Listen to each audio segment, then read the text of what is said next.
All righty. Well, in the interest of everybody's time, I'd like to get the webinar kicked off today.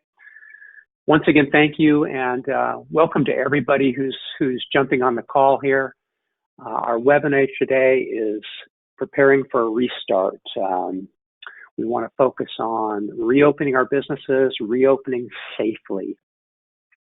Seems the buzz from just about every news feed the past couple of weeks is about reopening. You hear this buzzword a lot. And oftentimes it's referring to a macro view. This is reopening the economy, reopening California, etc. What we're going to talk about is more of a micro level. I want to talk about specifically what's in store for reopening your business. Or if you've remained open, how do we kickstart your business and get it running at full speed?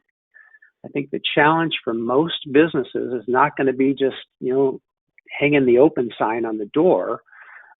We need to do this, and we need to make safety of your employees the number one priority. That's what the new rules are here in the middle of our pandemic. So again, welcome. My name is Matt Sound Regret, and I'm Vice President of Sales here at Payroll Systems. I'll be the Master of Ceremonies today, and we have some great experts today to share their knowledge on this topic. So let me jump into the agenda here. Sean, go ahead. There we go. Pretty straightforward. First, we want to provide the latest updates on the Paycheck Protection Program. We've done other webinars on this for all of our payroll systems clients. You've seen a bunch of emails and correspondence on this, but this topic does continue to change. We get new guidance on a regular basis, so we did want to mention it again today.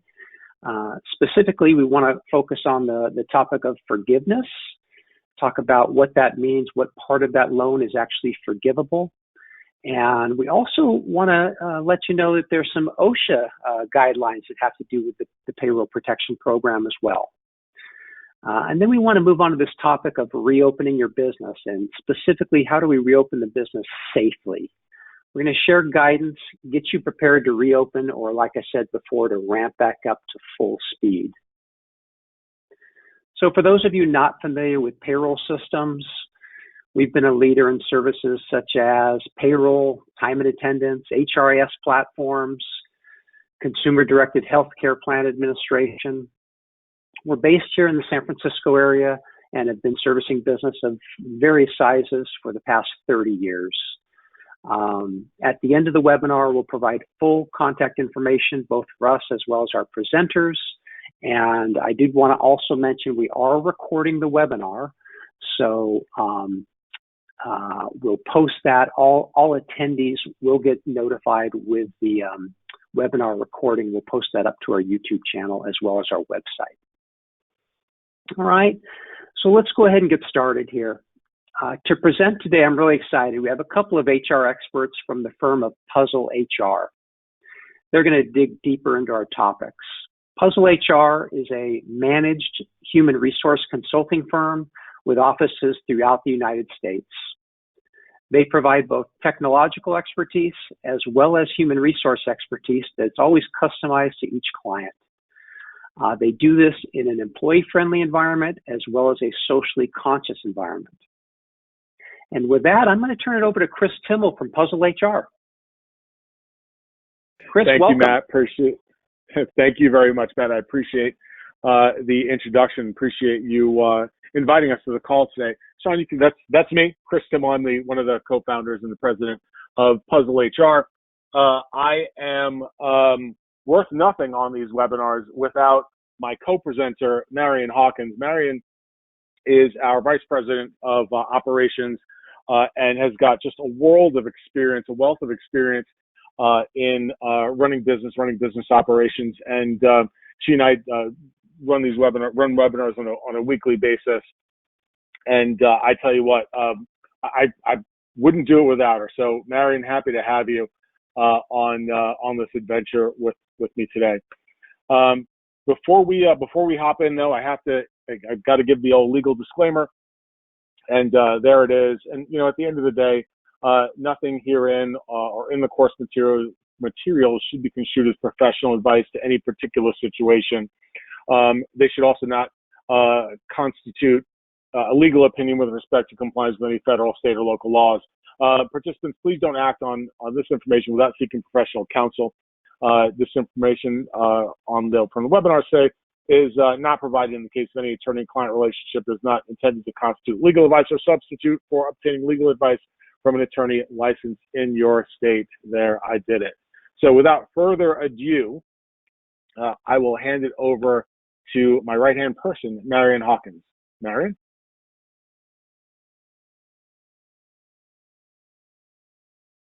Can you hear me now? There you are. There I am. Okay, thank you. I'm here. Everyone, thank you for having us here. It's a little scary. I've worked with Chris Timmel for, known him and friends for more than 16 years, and whenever he says something nice, I start to get a little worried, like something I'm going to have to pay for later. So I appreciate that. It's very nice of you. Excited to be here with you today. Sean, we can go to the next slide. I'm going to start off with a did you know? Okay, did you know?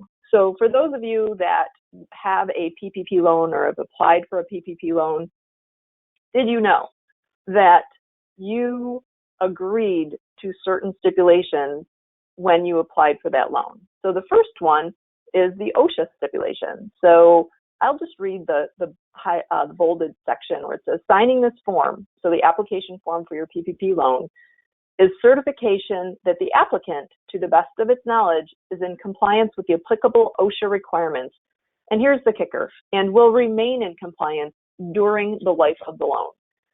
So during the life of the loan.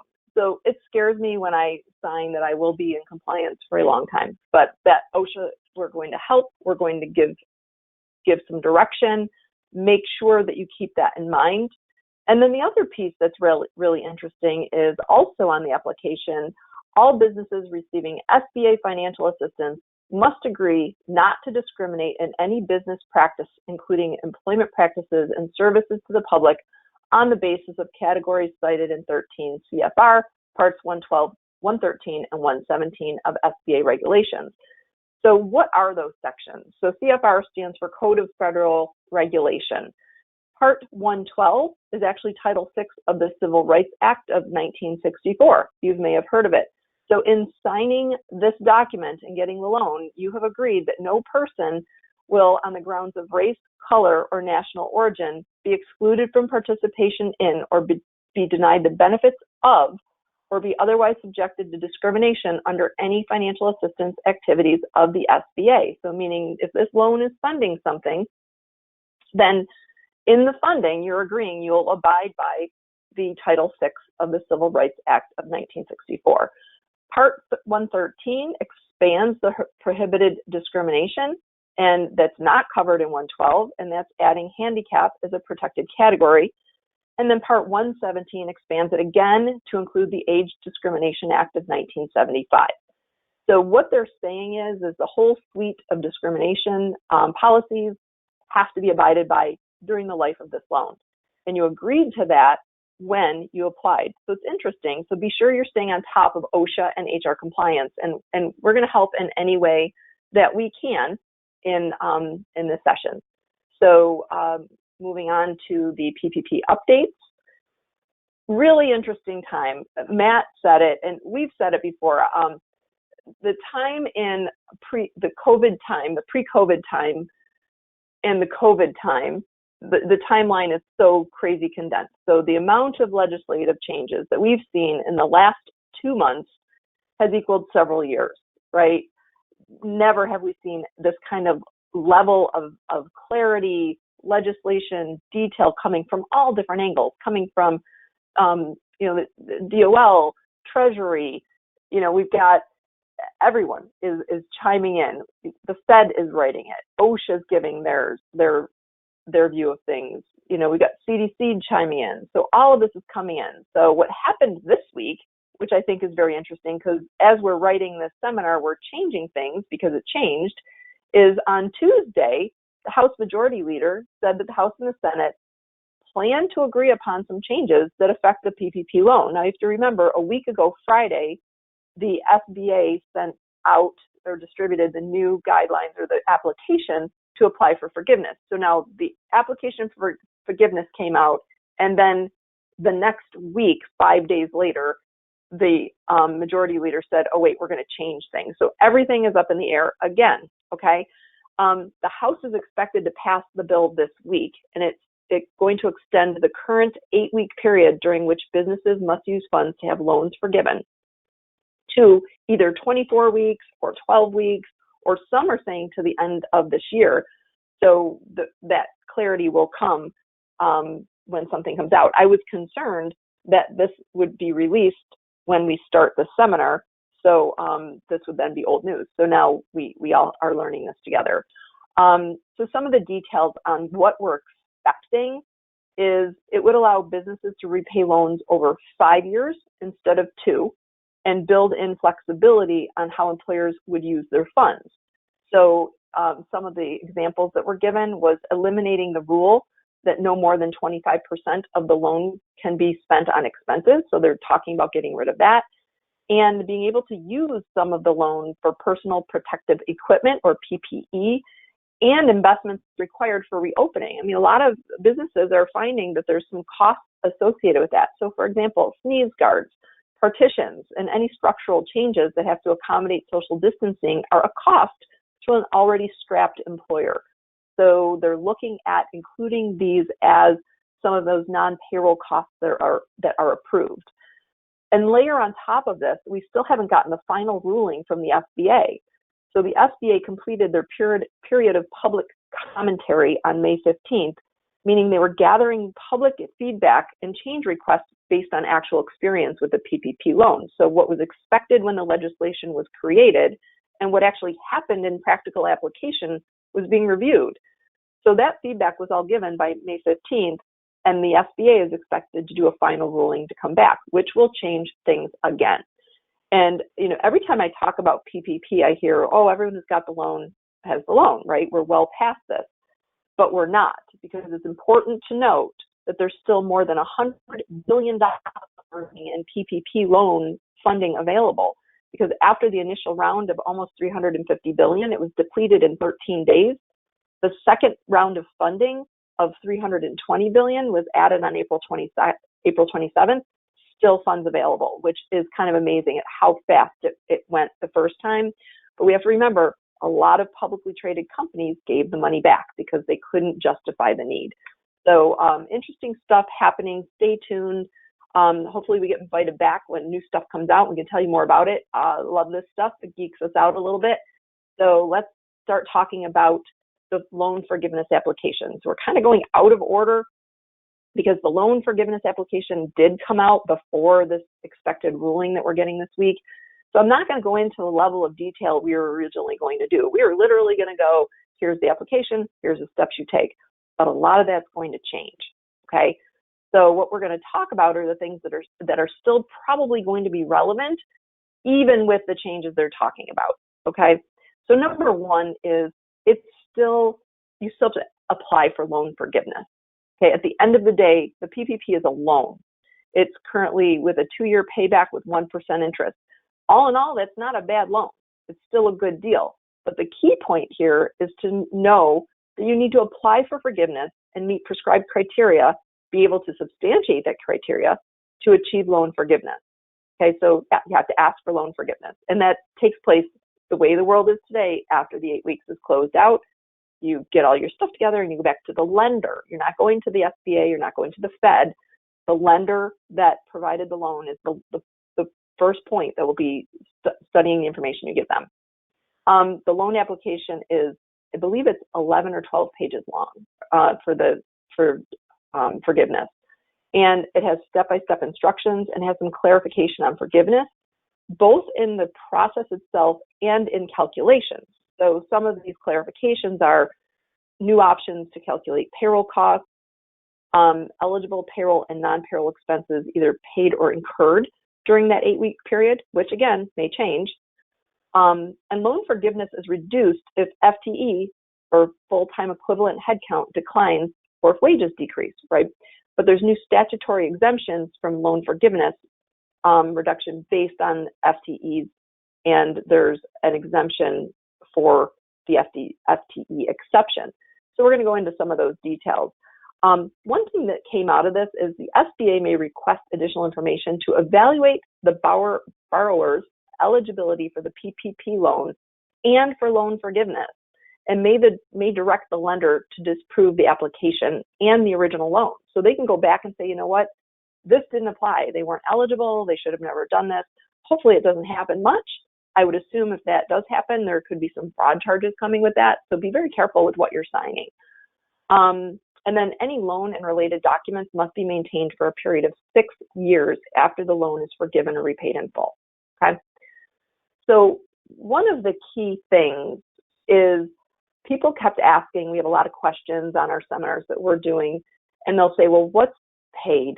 What does paid seem? So they did some definition. And a lot of this really became relevant with the 8-week period. So what's the covered period? Does it start the day I get my money? Does it include the first check?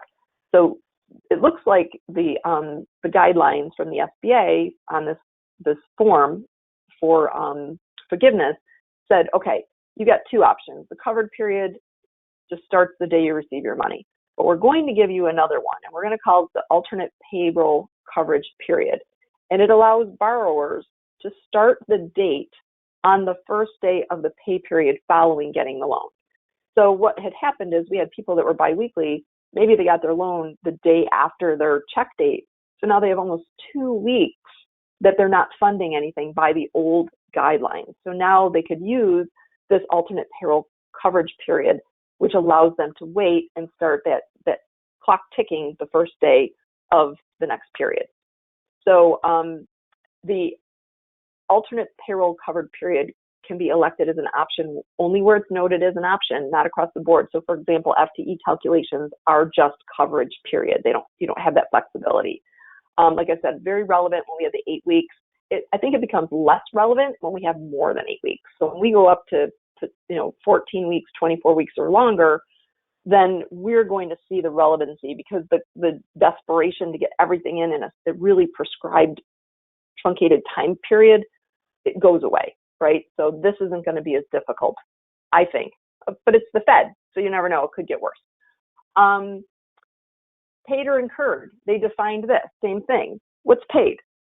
Paid is when checks are distributed by the borrower or the company originates the ACH transaction. So if you have a direct deposit and you initiate that transaction, it's considered paid.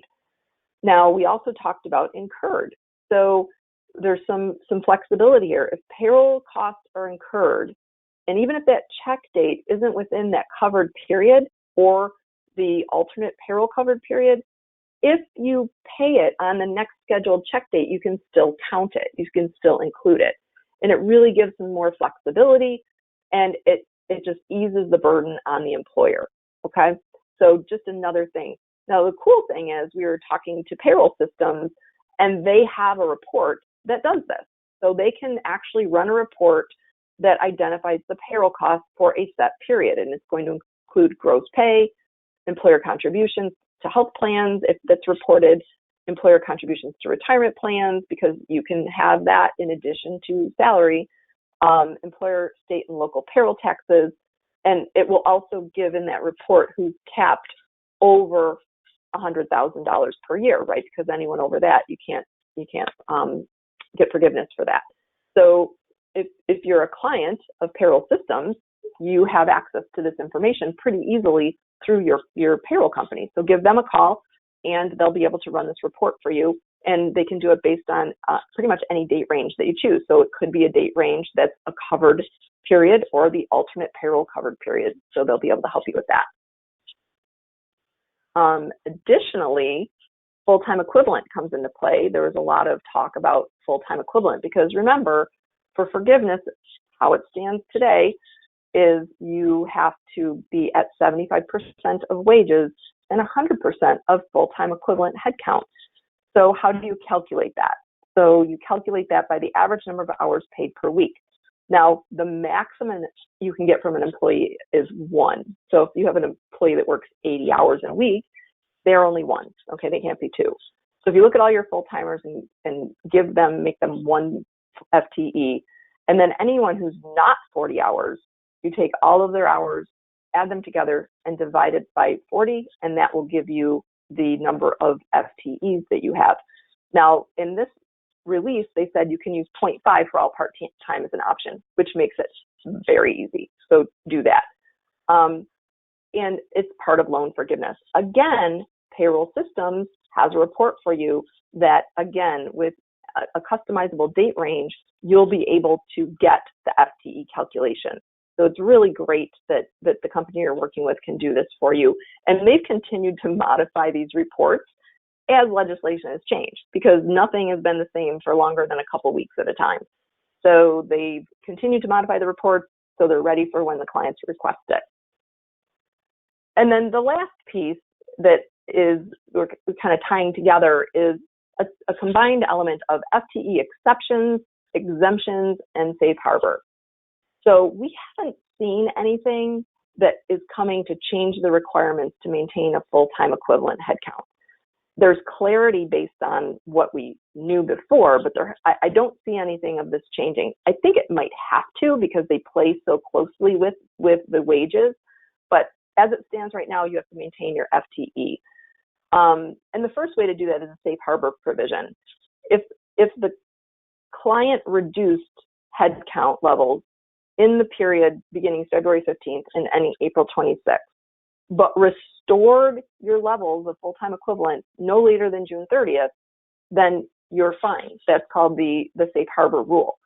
So you don't need to worry about that time frame. So if you have a restaurant with 20 employees and you laid off 15 employees during the shutdown, but rehired all of them by June 30th, the safe harbor provision kicks in and you're not penalized for laying people off for the loan forgiveness.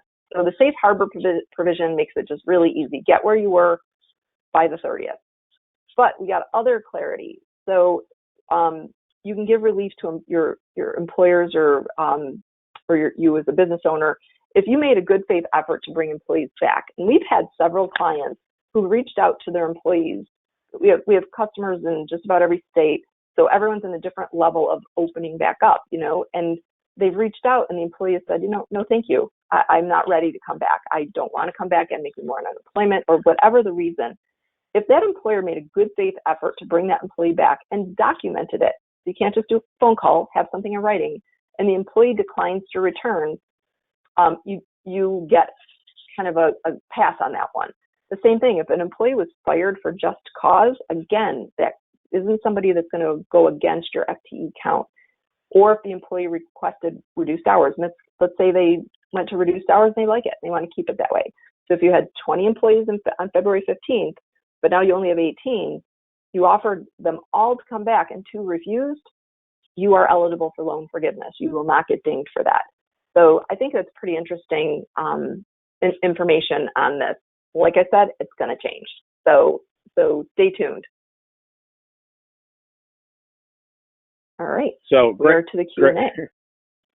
Great stuff, Marion. So we got a couple of questions and answers, a couple of questions popping up in the question box. So attendees, please continue to use the question functionality to pop questions in. We have a staff, a team really on board here answering questions.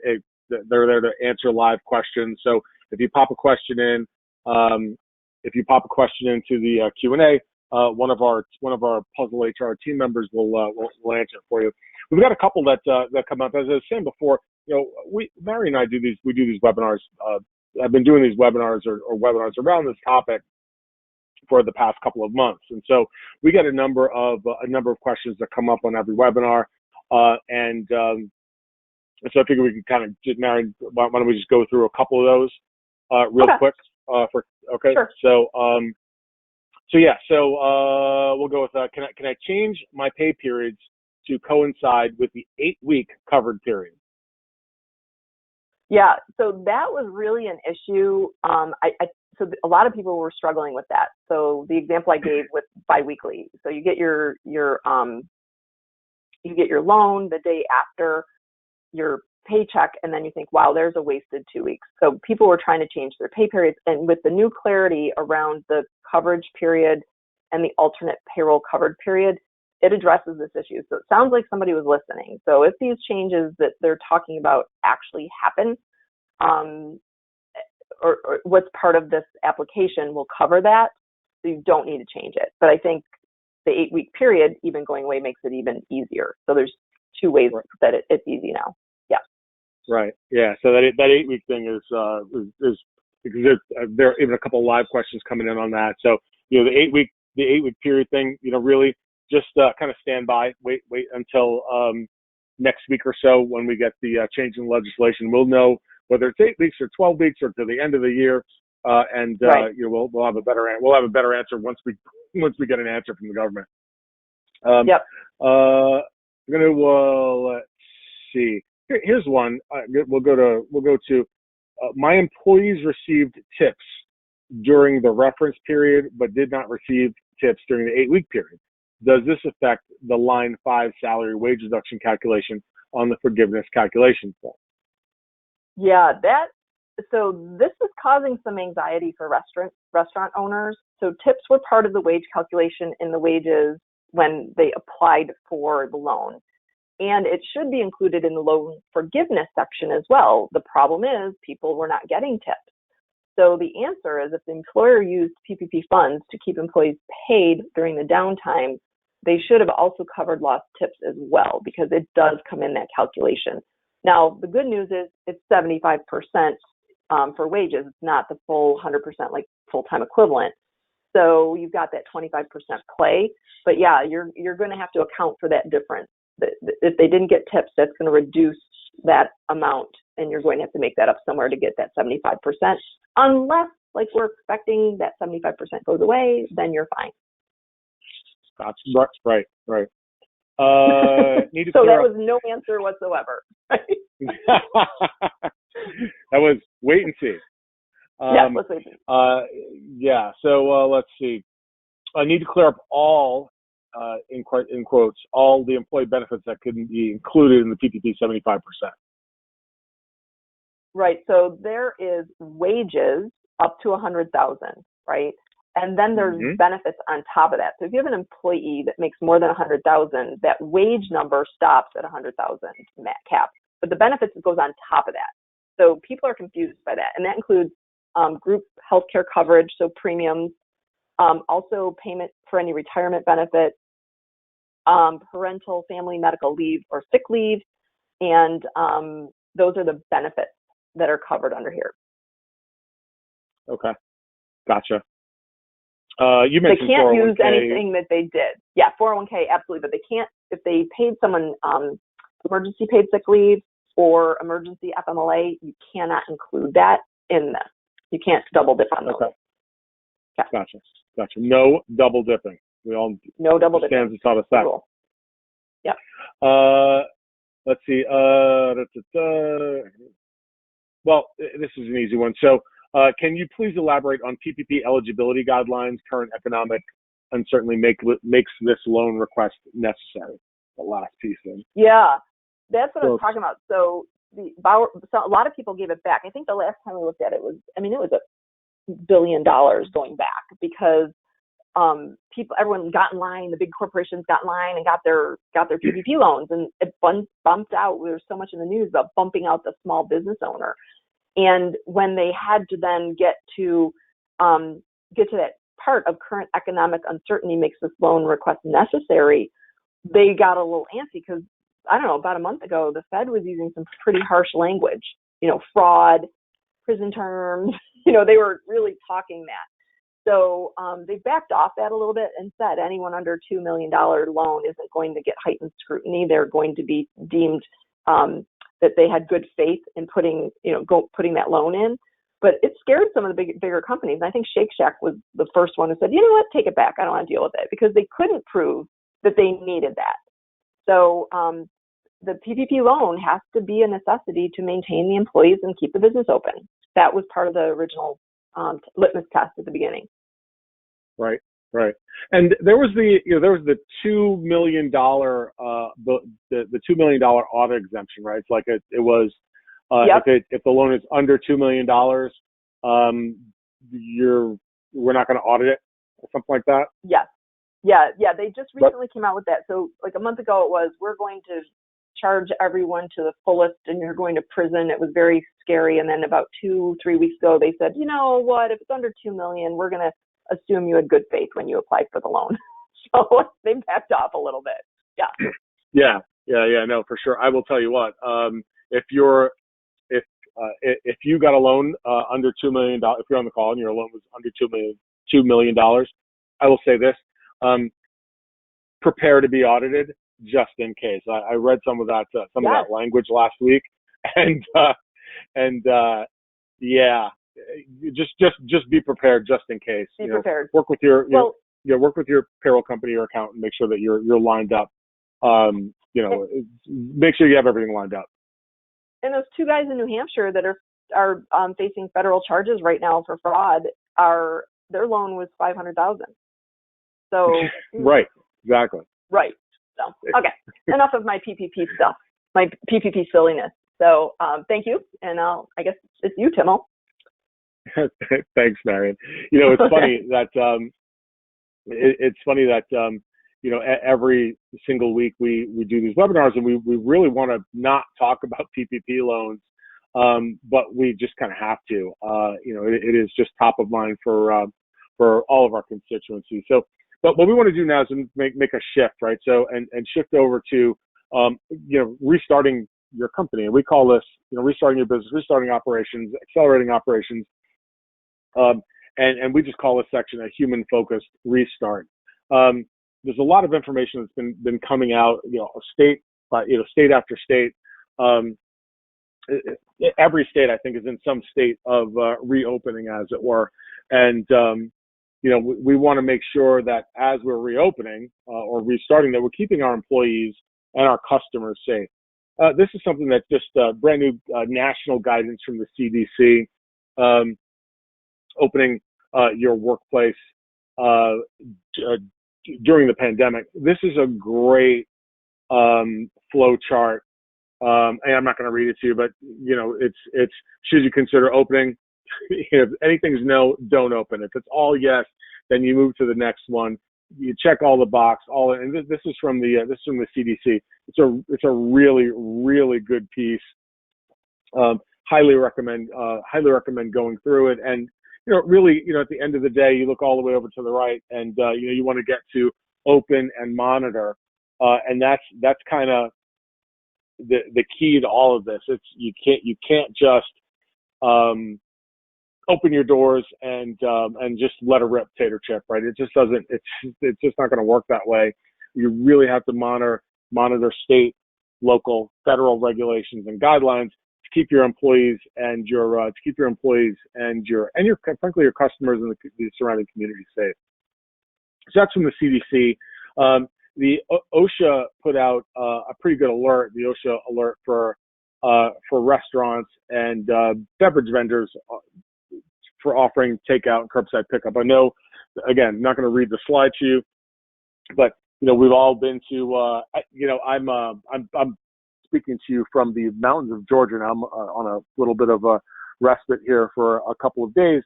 And Georgia opened up early, and my wife, daughter, and I went out to dinner last night in an actual restaurant with servers, which was really kind of different, right? It seems like Marion mentioned COVID years versus pre-COVID, pre-COVID time versus pre-COVID time. It seemed really different, right? There was a posted sign on the door, what to do upon entering, right? And where you should sit, and no tables with more than 5 people, and use hand sanitizer before you come in, and the servers had on masks, etc. And those are all those are all practices, and we're going to talk a little bit about some of the controls that businesses can put in to maintain compliance with OSHA regulations as we go on. So OSHA put this out. I thought it was good to pop into the presentation. Moving on, Cal OSHA produced a piece that I thought was really, really great. Read through it this morning. It's 11, 12 pages. It goes through a couple of different points. It goes through what should be in a workplace specific plan. It talks about the topics for employee training. It talks about individual control measures and screening around the employees.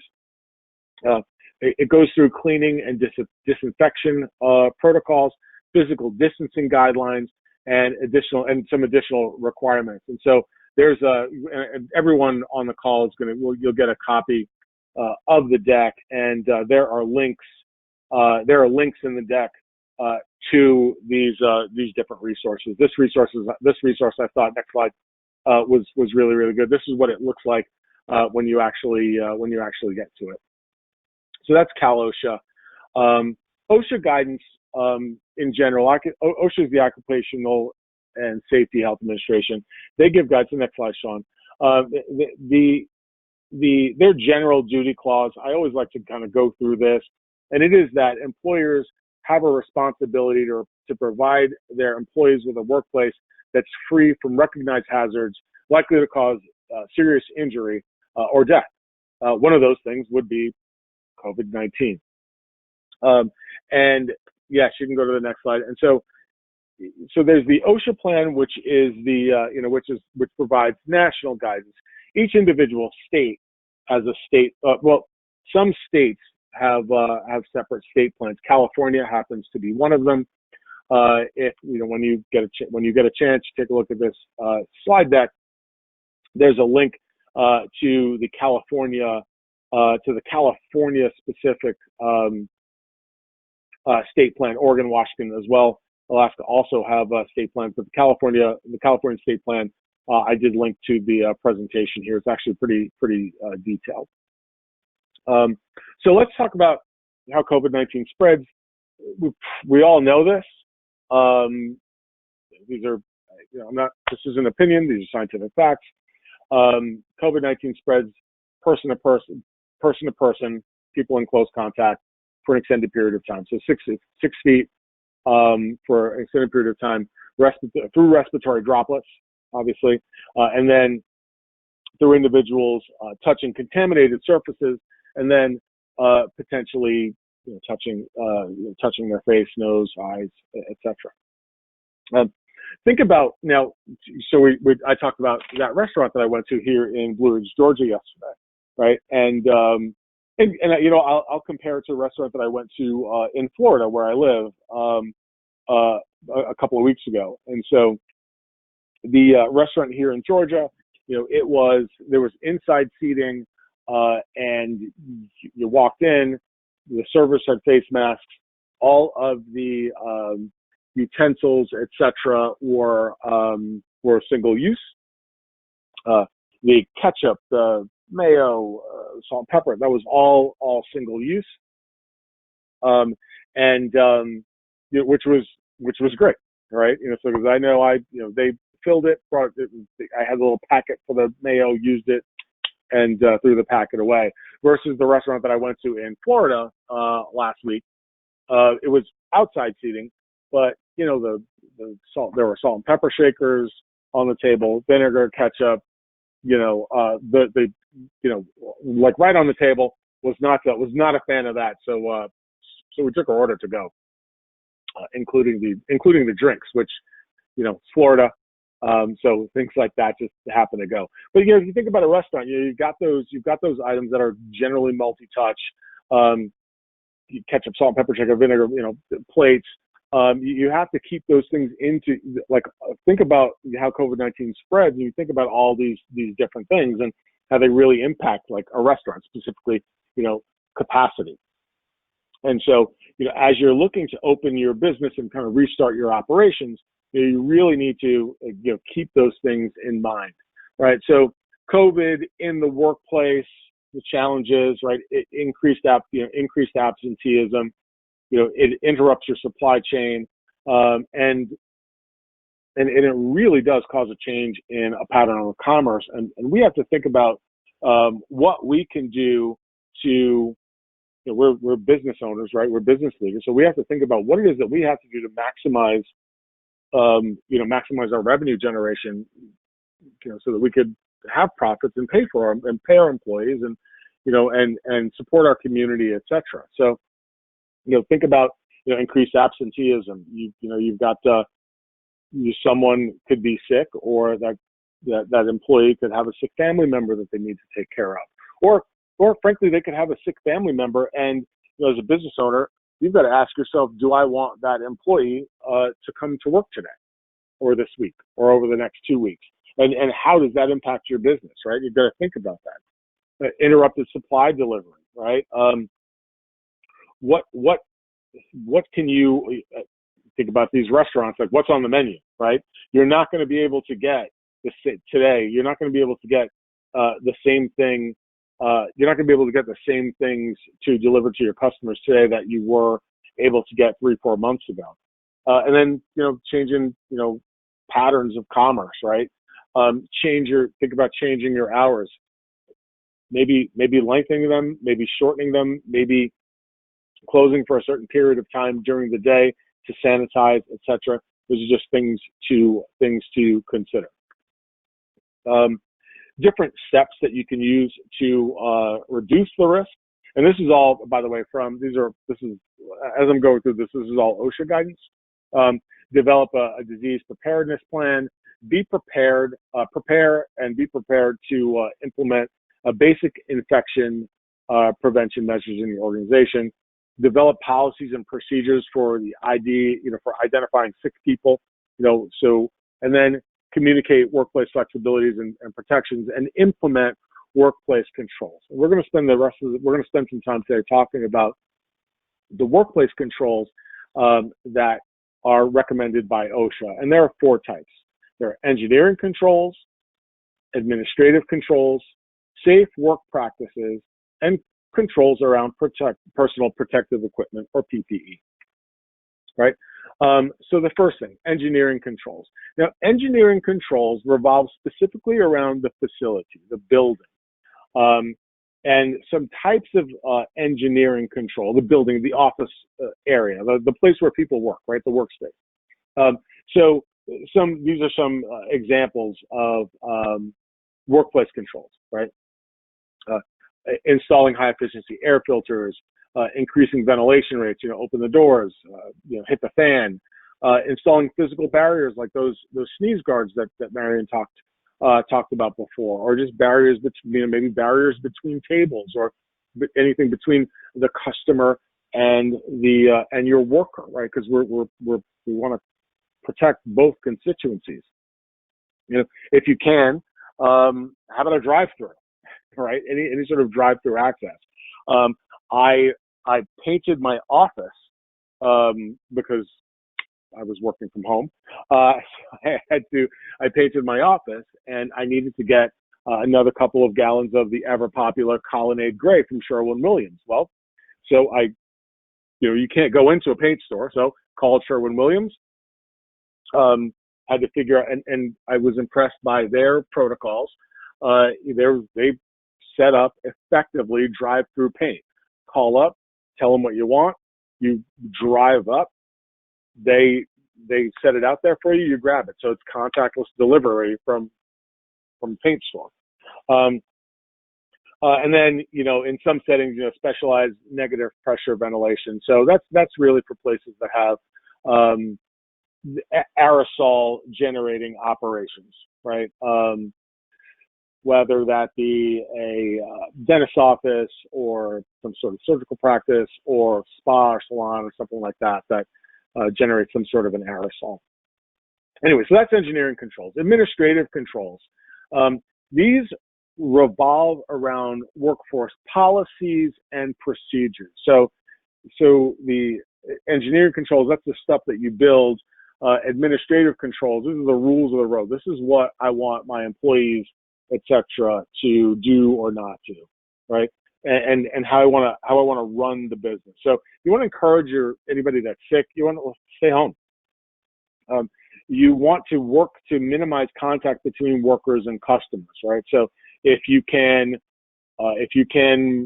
allow people to work from home, let them, right? You want to replace as much face-to-face, replace your face-to-face meetings with virtual meetings as much as possible.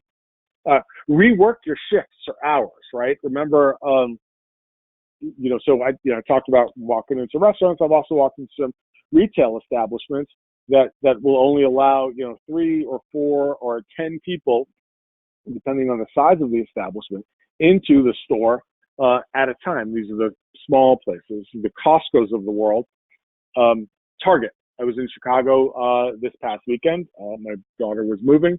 I had to go to Target. And I stood in a line around the Target. And this was the policy. You had to have a face mask and everyone was 6 feet apart. There was one door that you went in. They were counting people in like it was a ride at Disney, stopping the line when they had enough people. And the other lady was counting people out. So it was 3 people in, 3 people out. Things like those are, and they started later and they started earlier and closed later. I think it was what they did, but those are some sort of policies and procedures around shifts and hours that you can do in your organization. Again, a communication plan really for your employees is critical. You got to let them know because assume they don't know and then tell them, and then assume they still don't know and tell them again. There's no reason to not. You're going to have to be redundant when you continue to communicate these things to your employees. It's new for everybody. It's new for everyone. Already, you've all seen it. Well, you may not have seen it, but I've seen it. There's a grocery store by where I live. Originally it was, you can't come in without a face mask. Everyone's got a face mask on. And the first week, that was great. The second week, there were a couple people without a face mask, and no one said anything. So then there were a few more people without a face mask. And then you got the people that are doing the face mask beard, like even the workers. They've got the face mask on, but now it's underneath their chin or on top of their head. Not really doing any work there. So it's that you got to continue to communicate and train your employees. Next couple of slides are just samples of policies. This is a sample of an infectious disease policy. Probably didn't have one. You probably didn't have one. And this is probably could be the first time you're seeing one. This is a good kind of template. Remote work policy, same sort of thing. If you've got it, if you have one, great. You may want to adjust it, and so you can deal with dealing with COVID. Anyway, so we talked about engineering controls and then administrative controls. Let's go on to safe work practices. So control number 3, according to OSHA, is safe work practices, and this really kind of combines facility and policy, right? So you've got a policy around hygiene, right? You got to provide resources that promote that hygiene. So provide your employees with hand sanitizer and tissues and single-use items and non-touch non-touch garbage cans for them to throw things away in. Post hand washing signs in your restroom. I know it's very basic, but again, you've all seen it. The signs, the signs in the restrooms. It's a reminder. It's not going to actually force somebody to wash their hands, but as an employer, you've got a responsibility to post that sign to keep your employees do whatever you can to mitigate the risk. I'll say it that way, right? And then PPE, personal protective equipment, controls around PPE. Really again to protect the worker. That PPE has got to be selected based on the hazard to the worker. Got to be properly fitted, consistently worn. If you're fresh market in Florida, consistently worn, regularly inspected, and then properly removed, stored, and disposed of. So the PPE controls. That's the fourth control that you really need to think of. Now, OSHA put together a risk pyramid, and it breaks down worksite risks into 4 categories. So low, medium, high, and very high. 80% of the workforce or work sites are in the low and medium range. high and very high, that really is reserved for first responders and hospital workers and lab workers, et cetera.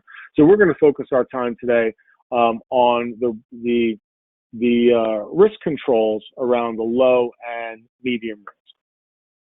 So in the low risk jobs don't require contact with people who we know are suspected to be infected with COVID or don't have close contact with the general public. So you really don't need any additional engineering controls or administrative controls. Just keep an eye out, and no PPE protocols are recommended for the low risk jobs. Medium risk, this is most everybody, really, in my opinion. It's jobs that require frequent close contact with those who are or could be infected. So that's general public, right? And or are in areas with an ongoing community spread. Workers in this category could have contact with the general public. To me, that's schools, high population density work environments, high volume retail settings, restaurants for sure. The California Department of Health and the NRA have very detailed plans for restaurants. It was that slide that we went through before. It really is very good. If you think about what you have to do, the engineering controls, physical barriers, that's the sneeze guards, etc. Administrative controls, face masks to your employees, ask sick customers to minimize contact with workers, limit customer access to facilities, develop strategies to minimize face-to-face contact. I think about a restaurant, right? If you can find a way to do contactless payment, whether it be PayPal at the table or Venmo at the table or something like that, I think to me that would be great. The day of the hostess or the waitress or waiter handing you a pen to sign off on, to sign off on your bill. If you can avoid that, that would be great. PPE, some combination of gloves, gowns, face masks, shields. It's going to vary by work task. I keep thinking about restaurants and retail and hospitality, the service industry. I think about those industries the most because those are there's 25% of America is unemployed right now. To me, in my opinion, the majority of the people that are unemployed are the people that are in the service industry, right? And so they are really the front line. And when we begin to open up, those are the ones that are really going to be at the most risk. And what can we do? And what can we do to deal with risks involving employees in that space? We're going to go ahead and skip over the high and very high risk. Kind of if you're in that space, you already know it, and we're kind of running tight on time. But the one thing I did want to present here is this employee and job risk assessment tool that we developed, a puzzle. So if you think about the four quadrants or the four layers of the pyramid, low, medium, high, and very high, and from a risk perspective, right? The job risk type goes from left to right. But let's think about our employees, right? Let's think about our employees and where they fall on in their the personal risk pyramid, or the individual risk pyramid is very much the same: low, medium, high, and very high. A low risk, to me, in my opinion, a low risk employee who's at low risk is going to be someone who lives in an area or is in an area where there is not community spread. They are at an age where the virus will not, they don't have any comorbid conditions, etc. They don't have any family members who are at risk. They don't have any at-risk family members, right? So that's going to be the low-risk employees, right? High-risk employees, or employees that are at high risk, maybe they have a comorbid condition. obesity, maybe they've got an immune system deficiency as compromised immune system, maybe from a cancer or something like that. Those types of employees, or they've got, or in my opinion, or they've got someone who is at high risk at home that they're going to be in contact with, right? As an employer, you really need to think about where your employees fall on that axis, and contemplate where you are putting them. What job, what work task you're asking them to do, right? And accommodate them accordingly. And this is where like the EEOC and the ADA and the Department of EEOC, ADA, DOL, it kind of overlaps with running the business and overlaps with OSHA, right? So OSHA doesn't talk about, your high risk employee in a high risk job. They just talk about the high risk job, right? But if you've got a high risk employee and you put them in a high risk job, man, that opens you up as a business owner, as a business leader, to